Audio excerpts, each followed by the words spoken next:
yung kinukuha kong ano.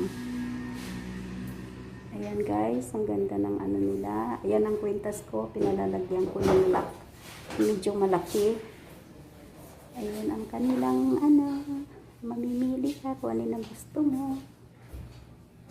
Ayan. Ayan, ang ganda. Terno na siya. Ayan. Ayan, maliliit lang. Oh. Pero mahal yan. Mahal magkano? Ayun. White.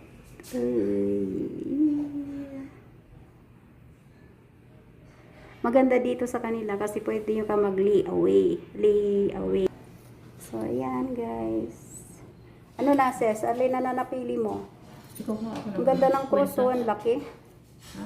Ang ganda ng cross, ang laki. Mahal ba yun?